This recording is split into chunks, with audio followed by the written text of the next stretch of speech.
appreciate Suzanne and Ron for making this happen for us. So thank you, Granlibakken. And special thanks to Allison and Penelope and Logan and Sarah for their extra work to make this happen.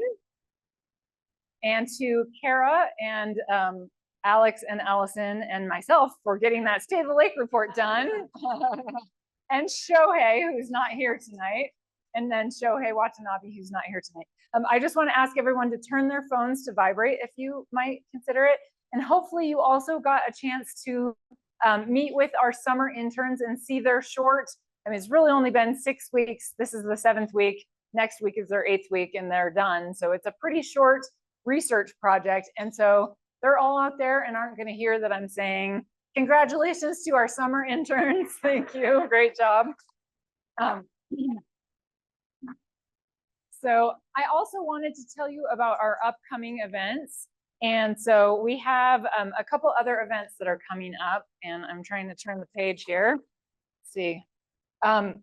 So August 15th, which is next Thursday, we are going to have a lecture on nearshore algae, and that is available on our events page if you wanted to sign up to learn more about nearshore algae. On September 12th, we're going to have a sustainable oysters lecture. So it's an ocean lecture, it's not a lake lecture, but it's also a tasting. So that will be interesting. It's about sustainable oysters in changing marine ecosystems. On October 10th, which is quite some time from now, we have a really exciting author and professor and researcher by the name of Shran Ranganath, who wrote a book called Why We Remember, try to say that 10 times fast, Why We Remember, the Science of Memory and How It Shapes Us. So I know I'm interested in that. I can't remember the name, but anyway, October 24th, a lecture, Forest is a Verb, a Landscape Lens on Climate. So we have a couple excellent presenters and presentations coming up here soon.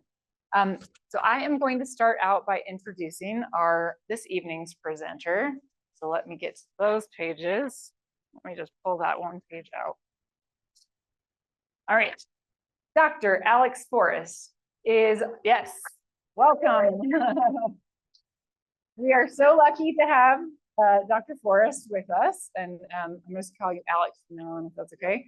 So he is our interim director right now. He's also the an associate professor of civil and environmental engineering at UC Davis.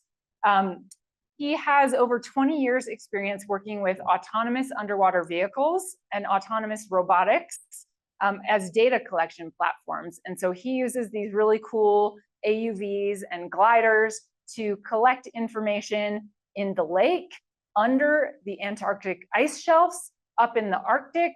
And so he is our own Jacques Cousteau. He established the Center for Information Technology Research in the Interest of Society, which is a group called CITRUS, the Environmental Robotics Lab at Lake Tahoe, to promote the use of these underwater autonomous vehicles and gliders to help better understand internal lake dynamics. And so we are very lucky to have Alex, and I'm going to turn it over to you, and you are on. Are you ready? You're going to do this one? All right. And that one. All right.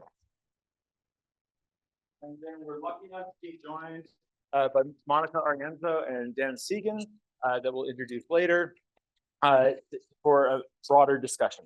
We'll just, yeah. It's impossible to do it if you don't have an extra hand. There you go. And then the other thing is just a big thanks for everyone, their contributions to writing the State of the Lake, their contributions to gathering the data, and all the scientists and people around the basin that contribute to the overall story as we go forward. So hopefully this works. We had it working earlier. There we go. So one of the things, for those of you that don't know the Tahoe Environmental Research Center, of what our mission statement is. So TERC is dedicated to interdisciplinary research and education to advance the knowledge of aquatic and terrestrial ecosystems and their interactions within natural and developed Earth systems, and to communicate science-informed solutions worldwide. So we're here at Tahoe, our home is Tahoe, but we really do work all around the world. And our researchers and our staff and our students are taking these projects and going from here and going out. And then they bring those lessons back and we communicate them back to the public. And the education team, how many people here have been through our science center? For those of you that don't have your hand up, I fully invite you to take your kids, to go see our movies, to participate in the story that we do, as well as our education and lecture series. So this is just part of an ongoing series where we love ideas of people to invite, and we encourage you to keep coming out to these things. And so we are more than just research, though. So all of this goes into broader impacts, but we really have 4 key pieces. And the first is research, and you're going to hear a lot about research tonight, but we encourage you to come out and think about what research, come see what we do and talk about our research. Then we also have education and public outreach. Then our teaching. We are part of UC Davis, and we are part of the UC Davis mission and the vision, where we both teach at undergraduate level and graduate levels, and we get everybody involved. And so for all the interns that were out there tonight, they are part of our mission in terms of communicating what we do. And then finally, development. We're engaging with people, and we're engaging with people that are in this room. How many people here have participated in the TERC circumnavigation by kayak? I've recognized some people. So, this is part of our ongoing story here in the basin, where we're interested in being good stewards, both of the basin and everything that we do. So I encourage you, if any of this interests you, to come participate in the story, because it all contributes to our broader impacts.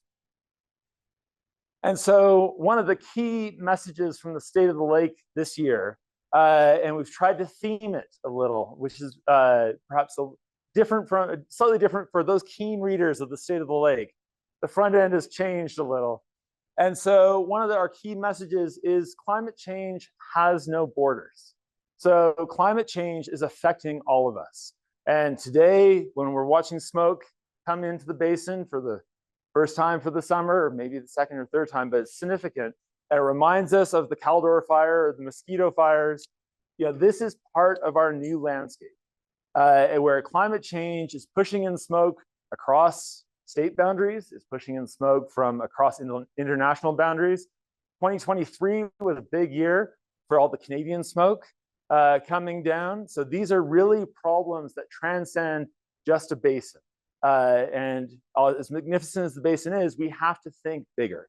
And so that's really one of our core messages, is how do we have all these things that we learned about in the lake, these processes that we learned about in the lake, and the new technologies, the new ideas, the new techniques, and how do we take them outside of here to study these broader problems? So we were trying to coin the phrase that we are the smartest lake in the world. I think Lake George claimed it back and said that they branded themselves first. But we have an amazing suite of tools that we've developed here. And we really are using new instrumentation, new ideas, satellite imagery. We're partnering with different agencies. We're really trying to bring all the tools of this century to bear to tackle problems that we can address. And so if you look through if you're looking through the State of the Lake, we've structured it around a number of different questions of how does climate change drive ecosystem shifts? How does it affect lake clarity? How does it control aquatic invasive species in the lake? How does it affect atmospheric deposition and nutrient levels? How does it affect forest health? How does it drive pollinator health? What new technologies do we need to develop to answer these questions? How does climate change drive conditions outside of the basin, and trying to understand all these pieces? And then finally, how does this impact and motivate the next generation? And that's a really important piece that we need to be focusing on with all of these things and all of our messages, is that it's the next generation we need to not only be training, but thinking about how we can motivate them to get involved. And that's a really important piece. And as I look around the room, I see many different agencies represented, and it's all part of what we do. And so one of the things, the Clarity report was just released. And so the Clarity report focuses on clarity. So this happened 2 weeks ago. Sorry, I was drifting it down. And so we think about Lake Tahoe. This is the type of image that we like to think about. And just a quick shout out to the best bumper sticker program around with the Keep Tahoe Blue. So, this is really how we envision what Lake Tahoe is. However, this is the reality of many places now and how things are shifting. This represents a temperature shift, a chemistry shift, a biological shift, where everything is changing. And so we need to understand those changes in order that this doesn't become the permanent new reality. And that we can control, and we know how to control the things so that we can. So clarity, I'm just going to take a sip of water here. So the interesting news for an annual average Secchi disk, and so does everybody know what a Secchi disk is? Yes. So for those of you that don't know, it's a small plastic plate that's used to measure clarity, technology circa 1880. But we keep using it, and we've been using it for a long time, since 1968 here in Tahoe, and we can see the trend. 1997 was the year that Clinton and Gore came here and started the first federal summit, and that's when we've really initiated a lot of effort, funds, and time trying to control the clarity of the lake. And it's plateauing out, and that's a good news story. Where here, these are the last two measurements, it's only changed about 2 feet. And that's good. In the winter, it's even better. So if you just take the wintertime conditions and you look at the wintertime conditions, we're actually starting to see starting to come down a little. And that's an improvement. And if you look at the drop from this year to the previous year, we actually saw an improvement of over 20 feet. It's a great improvement. In the summer, though, it's not as nice a story. So I wanted to sort of come in with Dickens' best of times and worst of times. I apologize for the cliche. I knew I had to get it in. But really, in the summer, we are seeing this continued trend where it's almost linear. And it's just trending upwards, where the higher you go, the worse the clarity is. And so that's something that we really need to be thinking about, and thinking about what are the long-term changes driving these summertime conditions, and trying to then work towards correcting that. And so just as a summary here, we have 2 permanent stations that we've been monitoring out on Lake Tahoe. We have our mid-lake station, which is in the middle of the lake, out by the NASA buoys. If anybody's gone out to the NASA buoys, there's a surprising amount of citizens that come up and say, oh yeah, I've gotten out, I've taken pictures of myself, I've done selfies. So that's in the mid-lake station. The index station is closer to shore. It's right near Homewood. It's in about 300 feet of water right off of Homewood. And that's our long-term monitoring site. So all these results you're seeing are from this index station. And what we're seeing is actually in the winter is the 12th highest in historical record. That we did really well last year. It was a really good condition. The last time we saw conditions like that was in 1983. And so from a winter perspective, that's great. However, in the summer, it's the 5th lowest in the historical record. So we are not doing as well in the summer. And then if you actually look at the annual average, even though it hasn't changed that much from last year, we're still looking at the 10th lowest in the historical record from 1968. So we really have to be looking at different timescales and trying to understand these seasonal changes. So what this plot here is the Secchi depth in meters. And I do apologize, I am Canadian. I revert automatically to metric. So here's the Secchi depth measurements. And you're looking here at 25 is it's about 75 feet. These blue dots represent the measurements we made last year with the SecuDis measurements. And you're seeing here the wintertime conditions, and this is our best condition. And then you see this rapid jump in the summer and then a summertime condition. These gray dots represent the values for the last 10 years. So statistically, we're seeing values that are outside the values that we've recorded for the last 10 years. And so that's something that's really important to understand, is that we're seeing bigger and bigger changes. And so when we talk about, when we talk about climate change, it's not necessarily a slow, steady process. It's a slow, steady process with lots of erratic, episodic events. And whether or not that's tornadoes in Buffalo 2 days ago, or cyclones, or whatever it is, these are all part of these stories where we're going outside of our bands of variation. So summer, 5th worst, and we have hypotheses of why it's the worst, and the 12th best on record as the winter. And so one of the drivers to the winter conditions is these deep water mixing events. I'll be talking about what a deep water mixing event is. But to get there, we have to understand lake stratification. And so here's a bit of a primer for those of you that haven't spent a lot of time thinking about lakes and lake stratification. So on my y-axis, here's my depth. The surface is at the top. The temperature is across the bottom. And this is a sample profile from March 2003. It's a bit dated, but it's the only sequence I had of these profiles in a neat place. But what you're seeing is basically uniform temperature from top to bottom. If it's uniform temperature from top to bottom, that means the density of the water is equal from top to bottom. And water can go and circulate around easily. Now, you start adding heat. You start adding solar radiation. It starts heating up in the spring. All of a sudden, we start forming a warmer layer on the top, and it starts becoming more bearable to swim in. And so for those of you that have been swimming in the spring in Donner Lake or Tahoe, you'll know it's warm at the top, and if you dive down, it's cooler because you're diving through that thermocline that's setting up for the summer. Keep going into July, it gets into our hottest months, you get a very sharp thermocline, and then sharper yet in September, but here it's starting to deepen.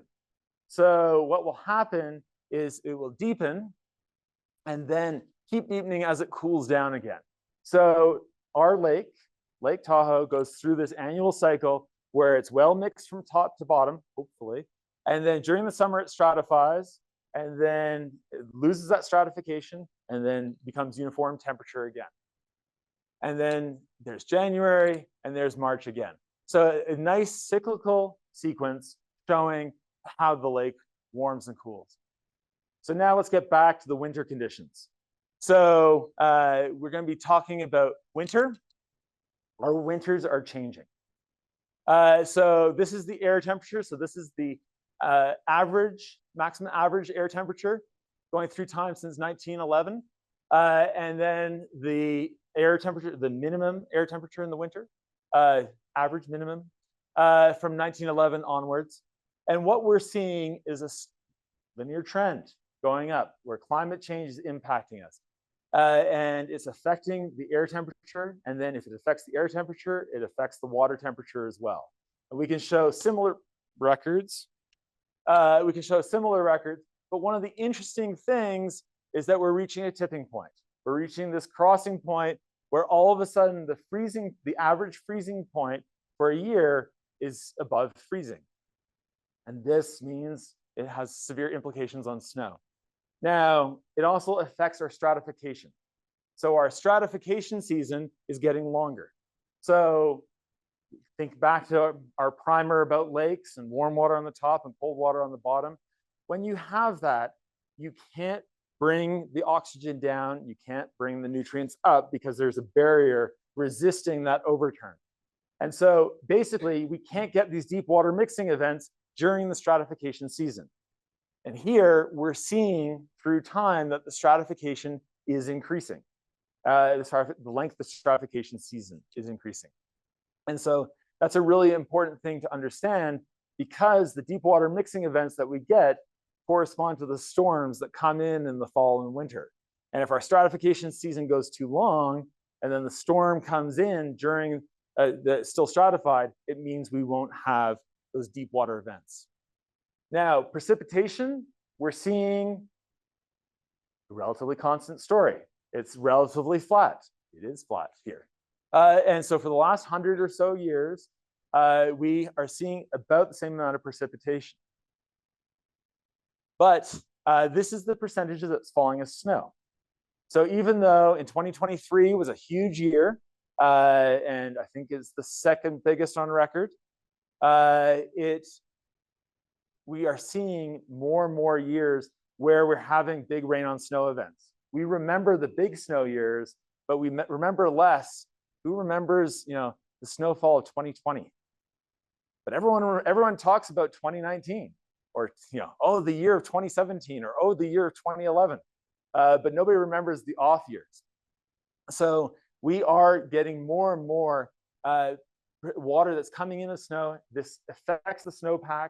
This also affects the runoff, because we're getting these rain on snow events that transports particles into the water during the winter.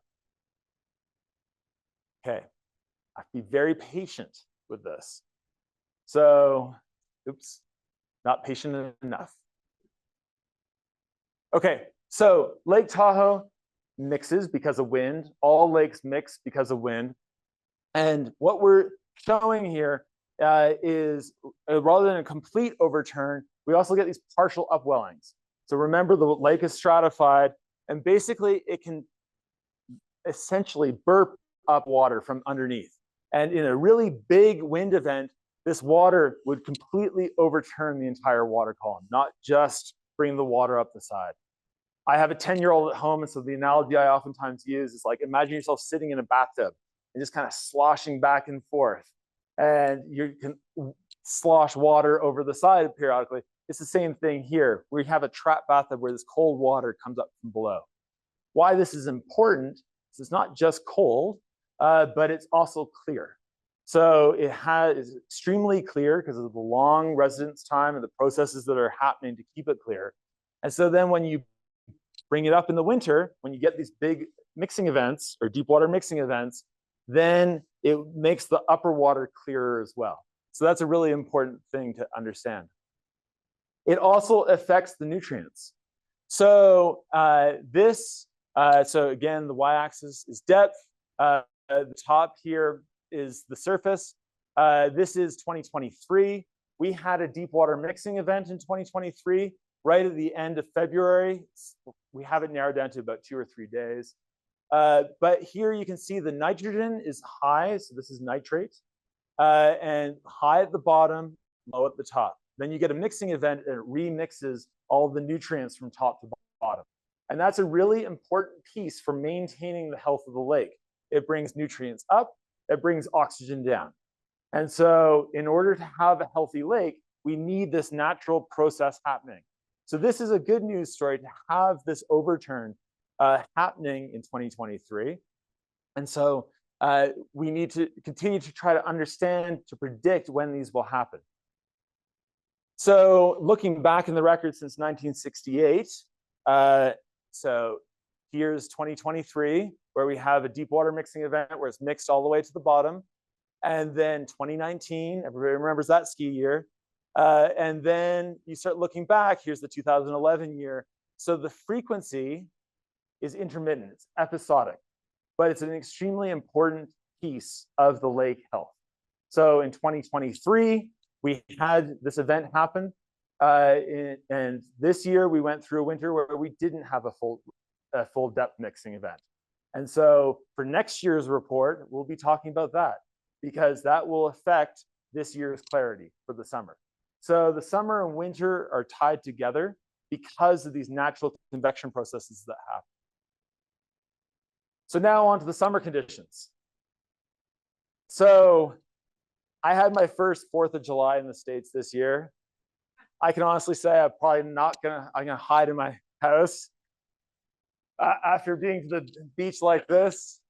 But summertime conditions. So this is the Secchi depth for the last 10 years. I should, for 1 second. So for the last 10 years, since 2014, we've been bouncing around at different values. And then you'll see here in 2023, I've highlighted in red a massive decrease in clarity.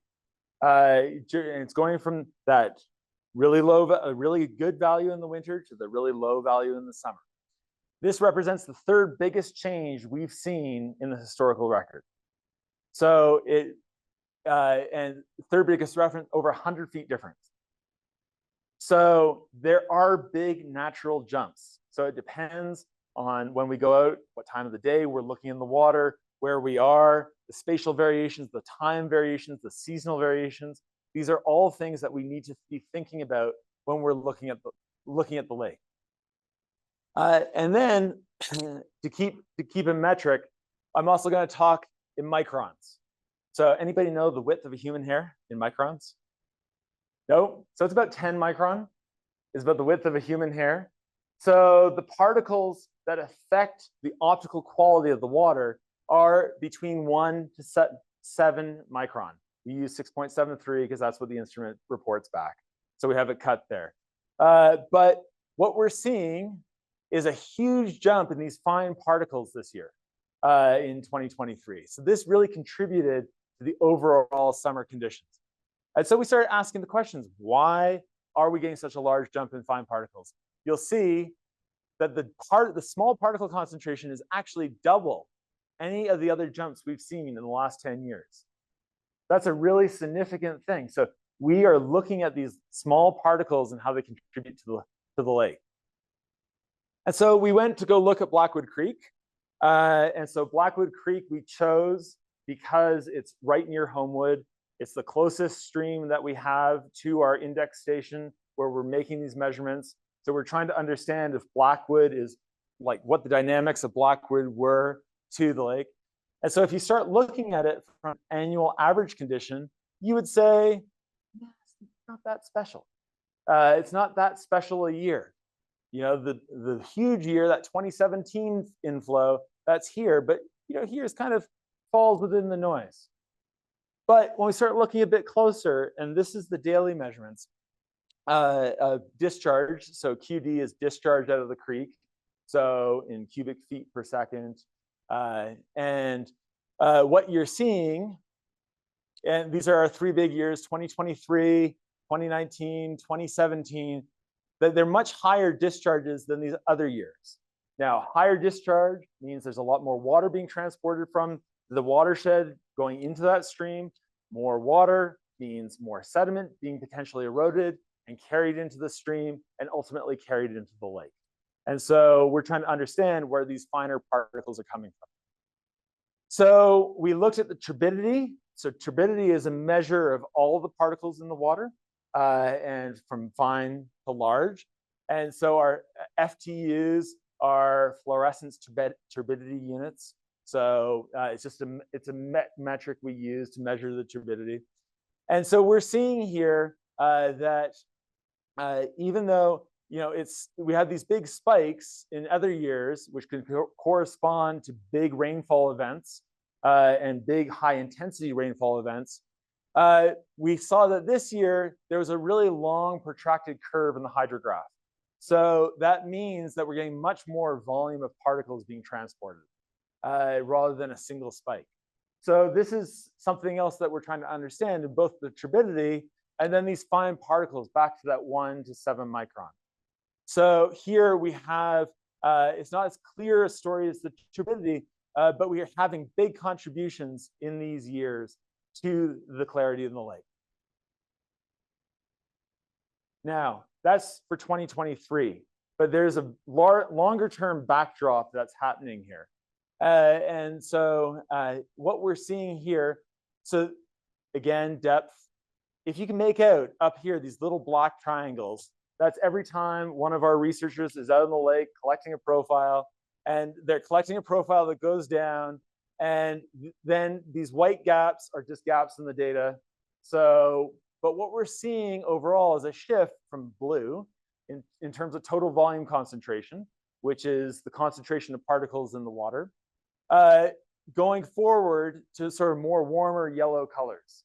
And these warmer yellow colors represent more particles in the water. And we're seeing that in the top 300 feet, where overall the system, is gradually accumulating particles. We are getting spikes, and these are more than likely big runoff events. But overall, we saw a shift in 2015-16 that something changed then in the lake, and that's what we're trying to understand, so that we have the context of the measurements in a given year, and we're trying to place that in this broader context of what's happening in the lake. And it's happening with the fine particles as well. So this colorful plot here measures 3 different depths. These are our 2 stations at 10, 50, and 100 meters. And this is all the particles from 0 to 20 microns. And we're seeing it go along. And then again, this jump happened in 2016, 2017 in the fine particles, and they've continued to stay elevated. So we are working towards this backdrop. So we always have to place our measurements from a single year in the context of the overall trend. But we don't truly understand all of the mechanisms going into it. And this is where we really need to be working together as a scientific community to try to understand what these changing conditions are. And so I didn't cue up the smoke today, I promise. But this is part of our new reality. Smoke brings in particles and brings in particles that deposits on the surface that go into the water. It also brings in nitrogen. And so it brings in a significant amount of nitrogen that contributes to growth in the lake. Organisms need phosphorus and nitrogen as their base building nutrients. And so when you're depositing nitrogen there at the surface, that's a mechanism to grow. And so this is work by Steve Sadro and others at UC Davis and Mary Jane, where they were looking at lake smoke days. So this is 2019, 2020, and 2021, where they were looking at all of North America and figuring out smoke day exposure. So basically an exposure rate for lake systems. So what they found in these 3 years, 98.3% of lakes across the entire country had at least 10 smoke days a year.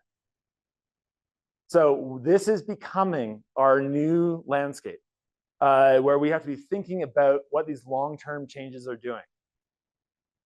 Then there's also been we've reported back in previous years about mysis and higher trophic levels in the lake. We reported last year that in 2022, the population of mysis crashed in Tahoe, went from here to 0. And in 2023, we're starting to see that recovery. So we're always in a shifting condition, a shifting biological condition, a shifting physical condition, and a shifting chemical condition. We're also seeing copepods, our native copepods and cladosterans changing. 2023, this spike was our native copepods, the Epischura and the Dioptimus. And this is the highest levels we've seen in the last 10 years. So the ecosystem overall is responding in a way that we need to continue monitoring in order to understand the long-term change. The other long-term change that's happening is the phytoplankton. So the phytoplankton are some of the smallest organisms in the water that grow and are fed on by the zooplankton. This is a complex plot, but what I want you to get out of this, because we've reported back about this as well, is cyclotella. So cyclotella are about 4 micron, and they're circular, and they are about the same size as these small particles that we're looking at in the water. Cyclotella was really important until about 2017, when all of a sudden their population crashed, and we had to take off something called Synedra, which is another type of phytoplankton. And that phytoplankton is about 60 microns long, so about 15 times longer and a different shape. So all of a sudden, how organisms eat and feed on these phytoplankton, how it grows, and how it changes the optical properties of the water are really important pieces to try to understand and try to look at. And the other one is microplastics. And there's been a lot of talk about microplastics and what microplastics are. And we are trying to understand in the range that affect water clarity. So we're trying to get down to that 1 to 5 microns, but that's a really hard size to sample at. Sample and measure quantitatively. So although oftentimes in the news, when we talk about microplastics, we think about images like this, it's the things that we can't see. There was a Nature paper that was just published where they found microplastics in snow in Antarctica.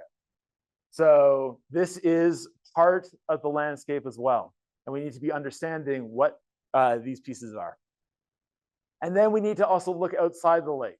So we spend a lot of time, TERC research does a lot of time in the forests as well, trying to understand shifts to invasive species, threats from forest, how things are changing outside. And we talk about that in the state of the lake as well, because the lake represents an integration of everything that's happening in the watershed. And so it's not just the boundary of the lake, it's not just the boundary of the basin or the state or the nation. We need to be thinking about all of these pressures that go into the lake. And one of my favorite scientists is somebody named Walter Munk, who had a distinguished publishing record of over 75 years. And he coined the phrase, a century of undersampling for the ocean for the last 100 years, where he said advances in oceanography are dependent basically upon new kinds of instrumentation. And the future of our science will be sterile unless we can continually find new things to observe and new ways to measure them. And I think this is especially true for lakes.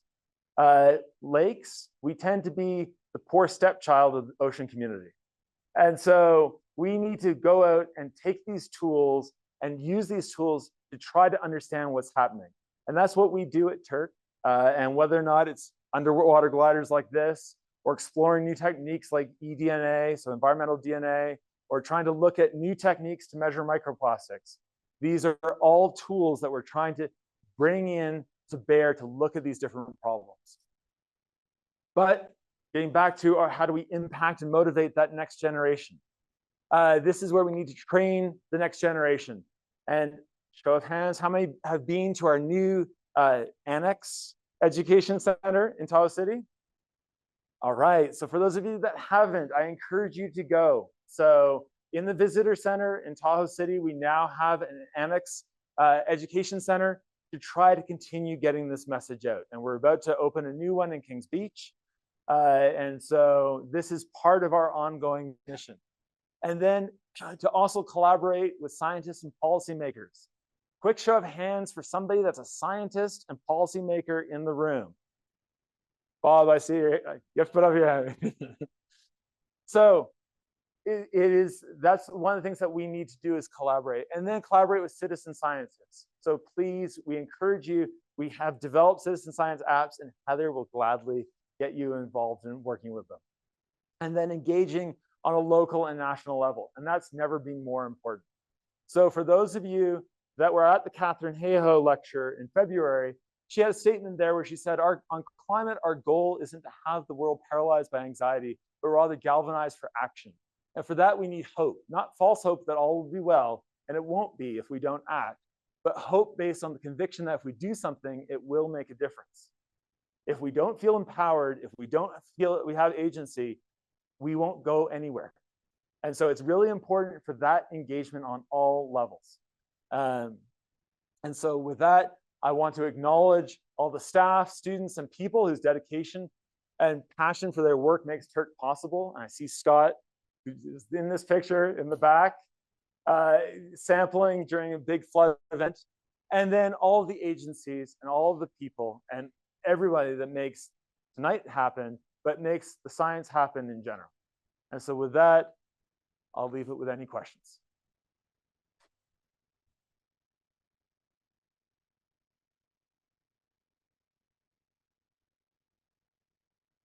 And so I'm going to take a couple questions, and then we're going to transfer over to the panel. So over here. I'll try to paraphrase the question. So the question was, how is the discharge related to particle flow from various canyons. And the short answer is it depends. And why I say that is because California, we are built on a system that relies on basically holding snow in the mountains like a snow tower, and then melting it out slowly down into the Central Valley Water Project, and then holding it in reservoirs to feed California. And what we're getting is we got a great snow year in 2023. And so that snow year means that it's going to melt slowly and fit that model. Where it doesn't fit the model, though, is when we get big runoff events. So I'm not sure if anybody in the room was here in the floods in Reno, and I think it was 95, 97. Okay, so during that time, that was a big rain on snow event. And so we had a huge amount of sediment transported down the Truckee River and into Reno. And so it really depends on the timing and intensity. I think, what was it, 2021 or 2022 when we had that massive rainstorm in October? Does anybody remember that one? I got about 6 inches of rain at the house here. That's a significant amount of rain. And so when you get these huge events coming through, these rapid intensity events, that's when that also affects the particles.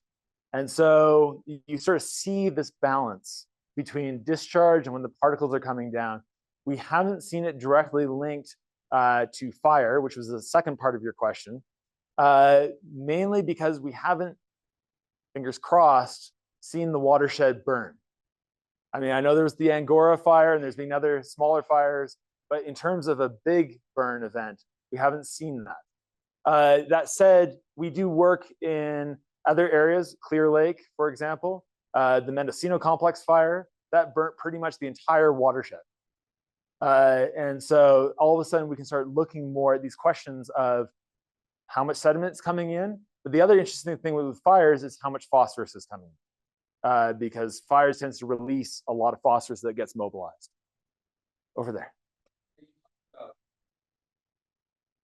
Can I save that question for 5 minutes and then we'll be able to ask Monica on the panel? Because Monica's our microplastics expert from DRI who's joining us tonight. And so she'll be able to speak directly to that. Yes. So there are many different types of algae. And in the news in the last month, I'm not sure how many people followed it on TikTok or saw the video about the dog on TikTok. But there are many different types of algae out there. So there's free floating, there's attached algae, there's free floating sort of mats that exist. There's harmful algae that release toxins. And so there's all these different types. And one of the things we have to understand, and one of the things we're trying to do at Clear Lake as researchers, is actually to come up with tools and methods that we can use to control it. And a lot of it is related to oxygen. So we talk about deep water mixing and trying to understand when these deep water mixing events are occurring. That oxygen algae don't tend to like that oxygen. And so that's one of the things that we're trying to, and particularly the harmful algae. And that's really the most important piece, is as much as I don't like the green ones, it's the ones that are the toxins, the hepatotoxins that target the liver, the neurotoxins that target the brain, that cause more than just a rash. Those are the ones that are we should be very concerned by as a community of how to deal with. So you won't be able to see them. But we haven't had, so I'm going to turn it over to Dan, our other panelist. How many algal, so we should bring the panel up while I'm talking. Yes. I'm going to start, before we get into answering that question, because we kind of have a list of questions, I'm going to start with a really softball question for everybody, for everyone to answer, and I will hand this to you. And this is, why is Lake Tahoe important compared to other lakes? Why should we care about lake clarity at all, or water quality? So, oh, and I forgot to introduce everyone. Thank you. Let's start with that. First, let's just introduce Dan Segan.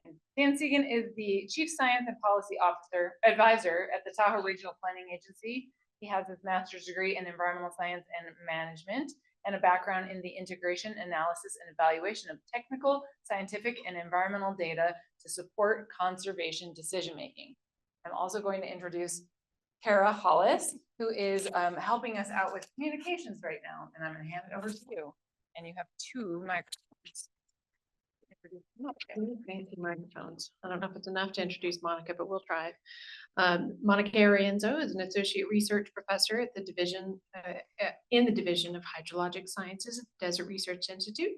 She received her doctoral degree in marine geology and geophysics from the University of Miami. And she is here today because her research is really now primarily focused on the study of microplastics from mountain peaks to downstream lakes and rivers and straight to our drinking water taps. So this is why Monica is here with us today.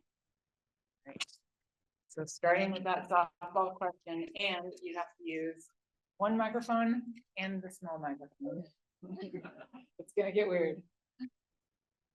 I'd like to hand over to these 2 first. See what they're doing. Sure. Did I start this one? I think you have to hold those. Okay. I don't really remember the questions. I'm going to answer. I'm going to do what a politician would do and just answer whatever question they want. Why not? I'm going to answer the question why I like Tahoe and why I study it. As Kara said, I moved here from Miami, Florida. So I actually did start in the ocean world. And I was just really struck by, obviously, like all of us, the beauty of Lake Tahoe. But the other thing that really struck me when I came here was just how engaged and how much everyone loves Tahoe. And so for me as a scientist, when you do research and you have people out there who are interested in asking you, why are you doing your science? That is so cool. So that's why I love studying Tahoe. And I don't think that's your question, but that's the answer I'm giving. So I guess I'll build off Monica's answer and say why I think Tahoe is important, because I love Tahoe as well. But also in a past life, I worked for the Wildlife Conservation Society. And part of my job was traveling the world and basically convincing communities that they should invest in conservation of their species and natural areas, and that they could balance that with their economic development, and that the 2 are intimately tied together. And I think that's really part of the challenge that Tahoe has been at the forefront of for the better part of 50 years. We're trying to balance these 2 things that we think are so closely related. And I think I took a job at TRPA 10 years ago, basically to rise to that challenge in a location. Because if you can't solve it here, because we're incredibly wealthy, and actually we have the resources from scientists all over the world that are interested and willing to help. And I figure if you can't solve it here, then they've got no hope in a rural community somewhere in Africa or in South America addressing the same challenges.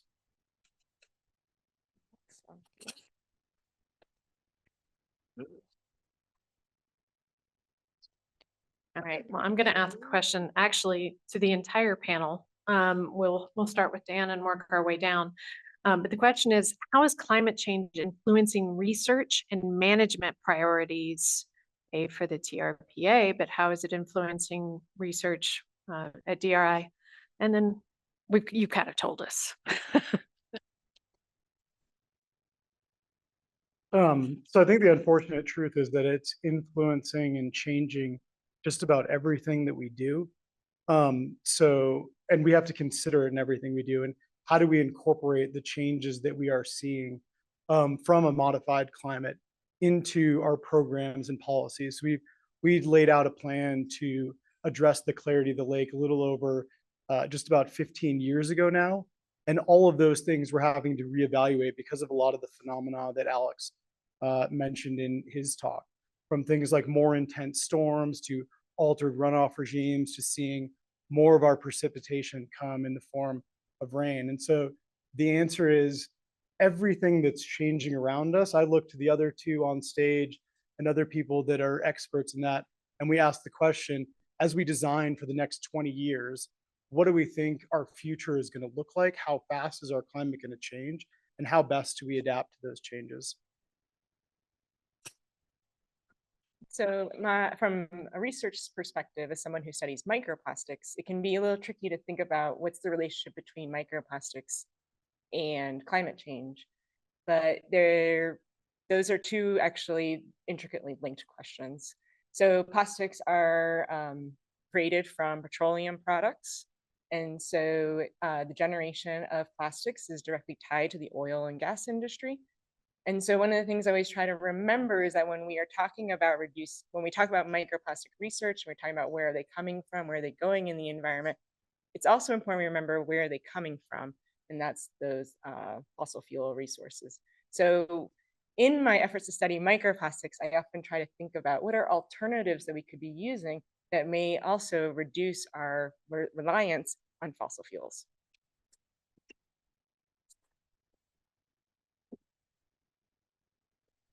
And so give me one sec just to add to this. So one of the things that for policy in terms of policy is informing policy with the best science possible. And so whether or not it's here in clarity and trying to review what we do and try to continuously refine what we do, to some of our other activities outside the basin. So one of the things that we study here in the lake and elsewhere is aquatic invasive species. So climate change is impacting that, and we're getting the introduction of new species, partly because of human vectors, but then also partly because of climate change, these new species are able to survive. And so trying to understand these shifts then inform policy. And we work on panels, not just as researchers, but trying to bring that science to bear to try to really make it possible. And so then I'll hand it back, but I think there was 2 questions in the crowd. What were the questions in the crowd?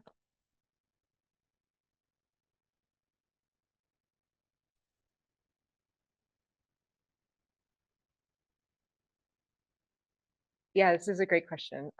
So there, as we all know, right, there are plastics all over, right? Our clothes contain plastics, right? The carpeting in this room, our tires contain plastics. So every day we are interacting with plastics, and it's always important we remember also the value of plastics, right?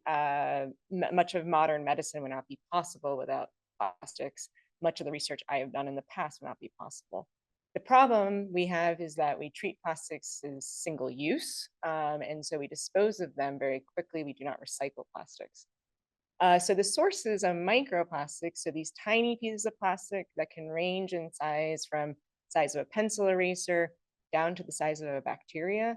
These plastics can end up being even smaller. They can end up in the nanometer size, right? So these can be the size of a virus. We call those nanoplastics.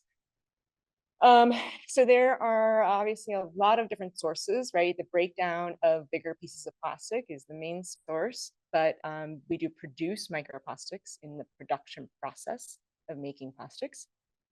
But then there's a lot of different ways they can be transported in the environment, right? So you asked about the air. We know that microplastics are present in rain. I do a lot of work in snow in the Sierra Nevada, and we do find microplastics in our snow. So the question is, are they coming from the snow itself or activities happening on the snow? But we also know other sources can be, they can be transferred in our waterways, right? And so they're transported throughout these different parts of the environment. One of the sources my group has focused a lot of its research on, and we've done this in collaboration with the League to Save Lake Tahoe, is looking at as dryers as a source of microplastics to the environment. So every time we wash our clothes, a lot of studies have shown that water that comes out of our clothes washing machine is going to contain both natural as well as cotton materials. In the US, right, we use tumble dryers for our drying our clothes. That hot air that's generated in our dryer gets pumped outside of our home. And so we did a study where we looked at what is coming out of the dryers from people's homes on the outside. We use citizen science to do this, so thank you to our citizen scientists. And what we found is that a proportion of that material is going to be synthetic, so it's going to be microplastics. So one of my hypotheses is that dryers are a really important source of these microfibers to the environment. Yeah. I can't decide which question to ask next. Well, microplastics are a concern for all of us. So I think I want to ask, there was a recent article that said Lake Tahoe had the third highest concentration of plastics of the 38 lakes tested around the world and higher than in the surface water of the ocean gyres. What future research should be done to understand microplastics in Tahoe's waters? And then also what is being done to assess our drinking water?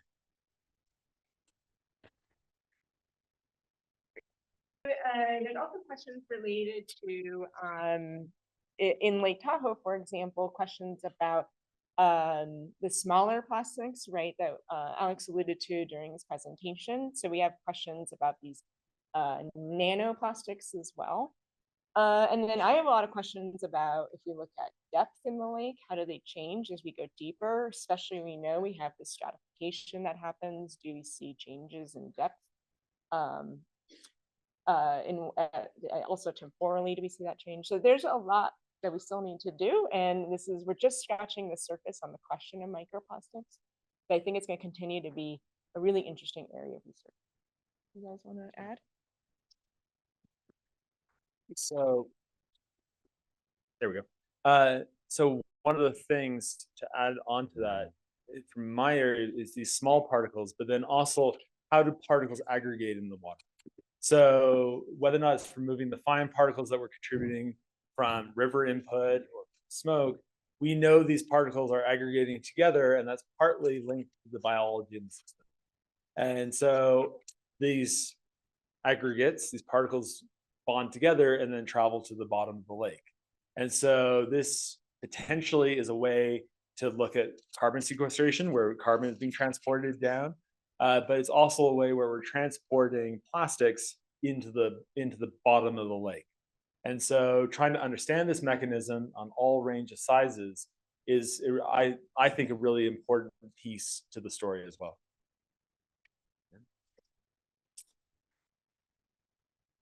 I think from the regulatory side and maybe also from the citizen side, I think seeing Tahoe at the top of the list was incredibly shocking to many people. And I think, we reached out to the researchers right away, as well as to Monica and other in the basin, to try to identify where these plastics were coming from. And, the interesting thing we heard right away from the researchers were there's sort of three things that they generally predict how many microplastics they found in the study. There is, are you exporting your wastewater right into the lake? Do you have really high population densities right on the edge of your lake? And the last one was, how big is the surface area of your lake? So many of you probably know, since Port Cologne, we've been exporting all of the wastewater. So every time you flush here, it's treated and then pumped out of the basin. So none of that goes directly into the lake. We also don't have huge metropolises right on the side of the lake. So immediately, we went to the surface area and what can we do next and how do we address that better? And I think we're continuing to work with the science community to try to identify the sources of those plastics. Because I think a lot of people have, like individual ideas, like if you only did this, that would solve the problem. And I think, first of all, Monica will probably tell you, there's probably no silver bullet to this problem. So I think right now we produce about 120 pounds of plastic annually for every individual in the world. So there's plastic everywhere around us. And the solution is probably not going to be one thing locally, but it's going to be collective, it's going to be local action, it's going to be individual action, and then larger action, at the national and then the international scale. And then did you want the drinking water? Great, okay. So sorry. On the drinking water side, I will say the state of California has really been leading the way on this. State of California has passed, I can't remember the exact bill number, but they've passed a regulation that's requiring monitoring of source waters in the state, and Tahoe is one of those that's being monitored. And so I think that's really exciting because we will now have a comparison of Tahoe Tap to other areas across the state of California. And then I think we'll continue to see what we learn from that information and then how we can keep building on that and learn more. So.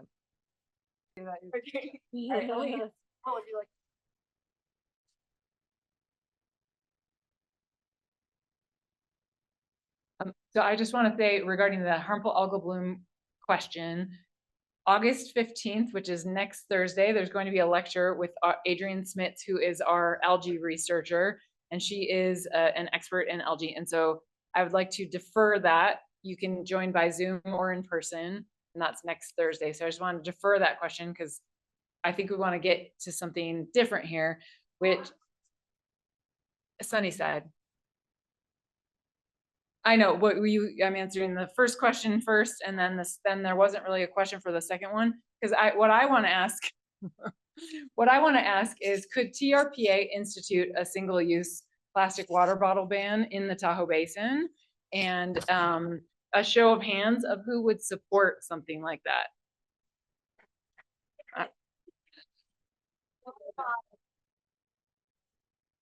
I mean, just as a start. So I just wanted to turn that to Dan.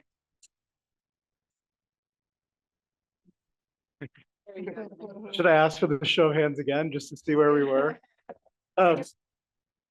It looks nearly 100%. So the question is, could TRPA ban? And, you know, TRPA has fairly unique regulatory authority under the bi-state compact.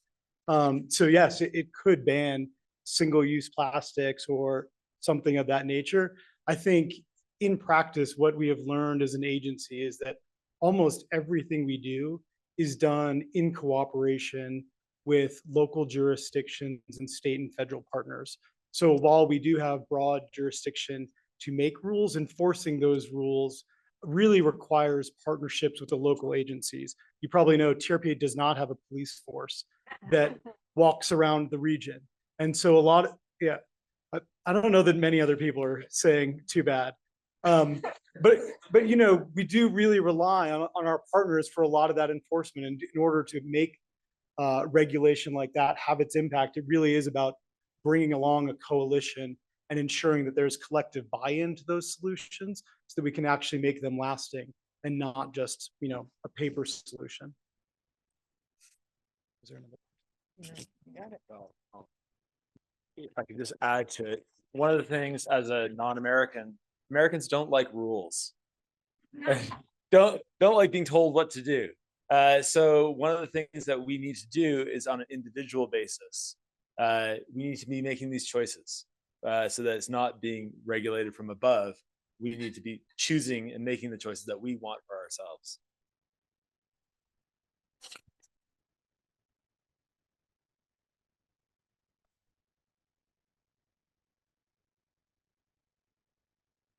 Yeah, there are exhibits. So there's a microplastics exhibit at the Tahoe City Visitor Center, at the Tahoe Science Center, at Sand Harbor.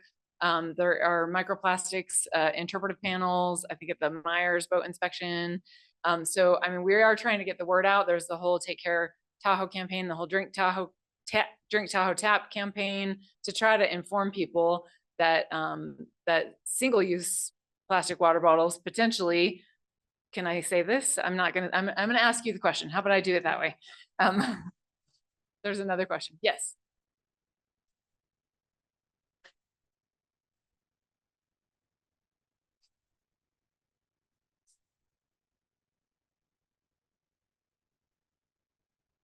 To quickly say one thing, I'm also a tourist when I go to other places. And so when I travel, I'm still making those choices for myself when I'm traveling. And so, you know, one of the things we have to have this cultural shift, but it's not just the people in the room, that we're having a cultural shift overall to how we approach this. So, yeah, I'll just add to that.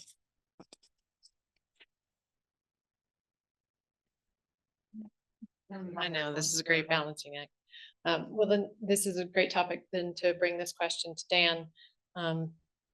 As the TRPA sees so much of this, do you think that the increased number of visitors is having a visible impact on the lake? We certainly see some of that happening on beaches? And if so, what might be some options to address the impacts that you're seeing?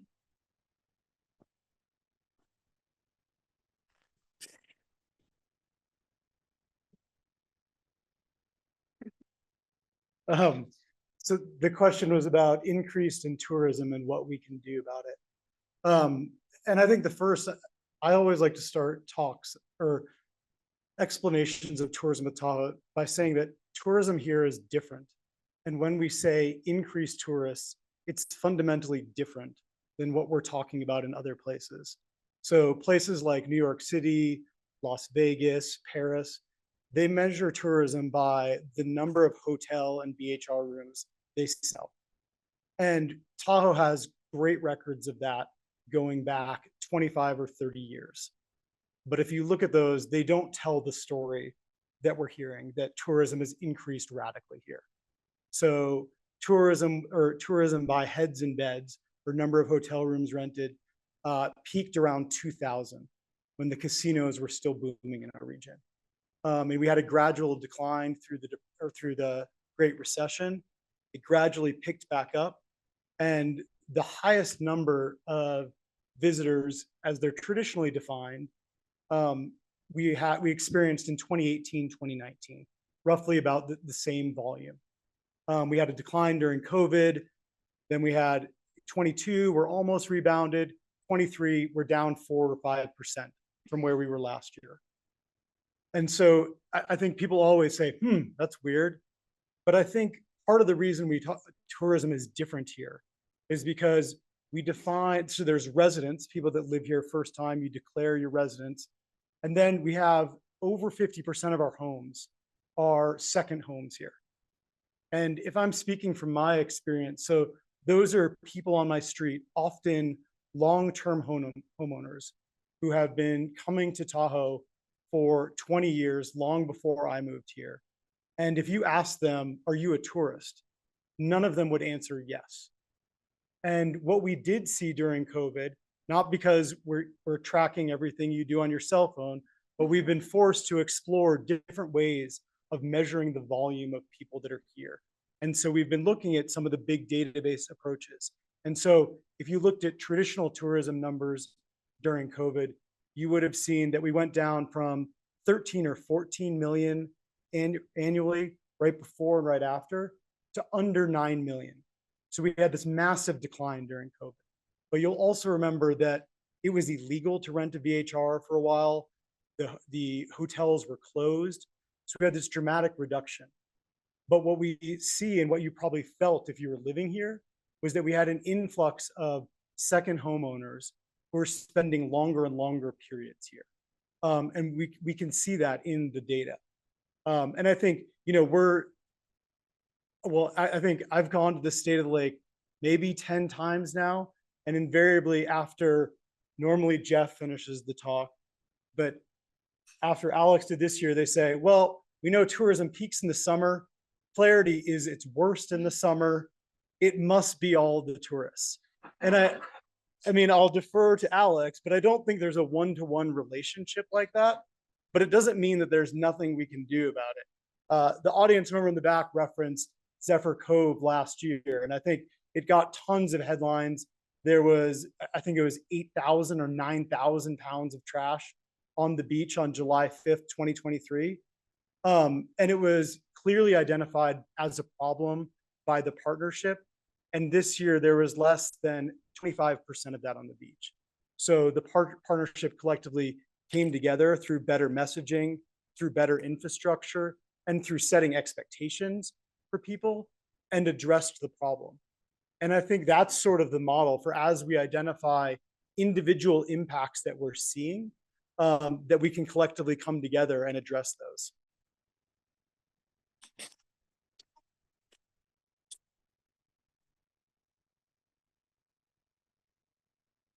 A hot day, they all go home. So a hot day, 100%. So we worked with the Tahoe Science Advisory Council, and the difference between a 60-degree day in Sacramento and a 100-degree day is a doubling of traffic over Echo Summit. So we definitely know that impact is there. We do have long-term traffic counts on both the California side and the Nevada side. And one of the fascinating things is we don't see a broad increase in trend. So people, are often like, well, Sacramento's doubled in population, San Francisco's gotten so much bigger. Aren't people coming more often? And it doesn't seem to be the case. And part of that, when we've asked scientists that study traffic patterns and behavioral decisions, is that people are discouraged from coming by congestion over those areas. So at some point, there's a willingness to drive to Tahoe, even though you want to be there, that is limited by the roadway capacity. And so we haven't seen these dramatic increases in day trippers either.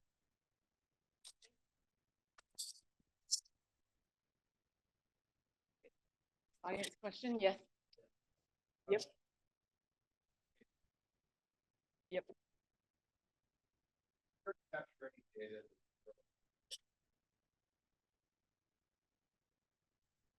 So the short end.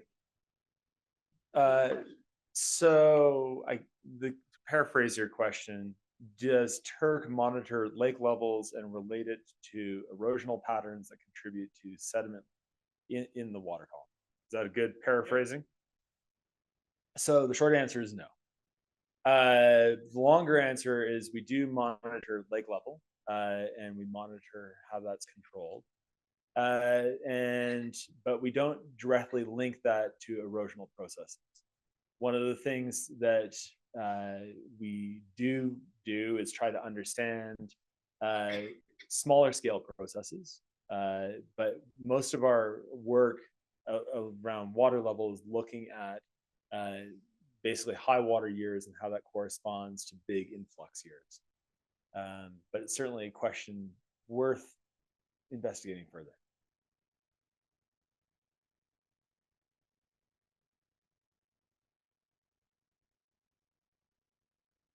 So the question is really related to erosional processes in the lake and lowering the water. So our long-term plan to restore the clarity of the lake is called the TMDL, or the total maximum daily load.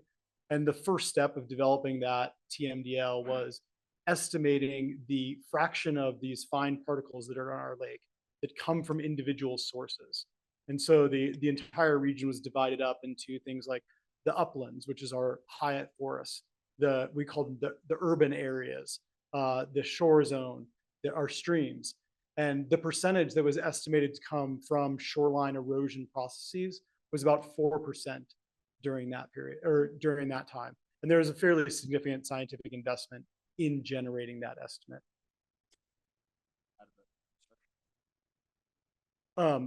The infrastructure, well, it's the issue related is something we're actively working on to remove the infrastructure and ensure that it's not exposed again through that type of processes. It's older infrastructure and wouldn't meet current design standards.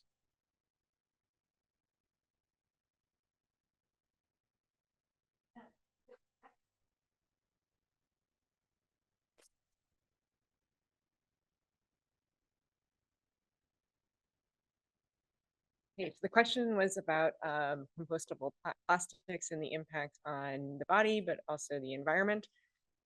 So compostable plastics are, you'll find these plastics that you purchase and they'll be labeled as either home compostable or industrial compostable. And home compostable essentially means that you could, in theory, throw it into your home compost area and it would eventually break down. And industrial compostable means that these need to be industrially composted, which means that they have to go through much higher temperatures. So I am not a specialist in impacts of any pollutants on the human body, so I cannot answer the question about how it impacts humans. But what I can say is that in collaboration with the League to Save Lake Tahoe, we've also been looking at some of these compostable straws that are available. And we've been studying if what happens when we put them in tanks and we leave them there, we expose them to artificial sunlight. How do they degrade over time? And one of the concerns that my group has about these supposedly compostable items is that they may actually be generating more microplastics at a quicker rate than traditional plastics. So we may not be solving the problem that we're trying to solve. And so that is sort of one of the concerns that we definitely have raised about the issue of compostable plastics. And I think is something that we should continue to study is what does it mean to compost a plastic? What is produced? What are those products? And then how they may be impacting the environment, and other people obviously would look at the health as well.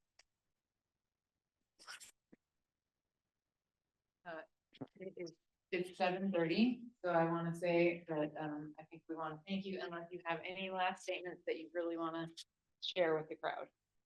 And give you the last. All good? Well, let's give them a round of applause. Thank